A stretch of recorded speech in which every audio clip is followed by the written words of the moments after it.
আসসালামু আলাইকুম এভরিওয়ান, আপনাদেরকে আরও একটি নতুন ভিডিওতে স্বাগতম। আমি আজকে বানাবো গাজরের হালুয়া। প্রথমে আমি 2টা গাজর ভালোভাবে ধুয়ে মিহি করে গ্রেট করে নিয়েছি। এরপর চুলায় একটা প্যান বসিয়ে তাতে আমি 2 টেবিল চামচ ঘি দিয়ে ঘিটাকে ভালোভাবে মেল্ট করে নিলাম।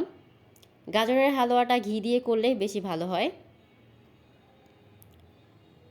এরপর আমি তেজপাতা এলাচ দিয়ে গ্রেট করে রাখা গাজরটুকু ঢেলে দিব। সবগুলো উপকরণ আমি একসাথে কিছুক্ষণ ভেজে নিব যাতে গাজরের কাঁচা গন্ধটা চলে যায়। আর আমি আগে থেকে কিছুটা দুধ জাল করে রেখেছিলাম, এখন আমি দুধটুকু দিয়ে দিব। দুধটুকু দেওয়ার পর আমি হাই হিটে এটাকে সিদ্ধ করে নেব।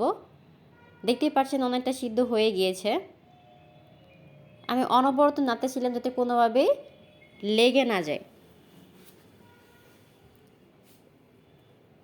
এই পর্যায়ে অ্যাড করব কিছুটা লবণ। ভালোভাবে সিদ্ধ হয়ে যাওয়ার পর আমি দিব পরিমাণ মতো চিনি। চিনি দেওয়ার পর আমি একত্রে নেড়েচেড়ে ভালোভাবে মিশিয়ে নেব। এরপর দিব গুঁড়ো দুধ। গুঁড়ো দুধটা মাওয়ার কাজ করবে। গুঁড়ো দুধ দেওয়ার পর আমি আবারও সবগুলো একসাথে নেড়েচেড়ে মিশিয়ে নেব।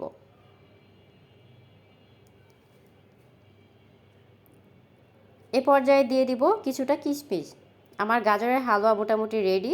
পরিবেশনের জন্য আমি কিছুটা বাদাম ছিটিয়ে দিয়েছিলাম। সবাই ভালো থাকবেন। আল্লাহ হাফেজ।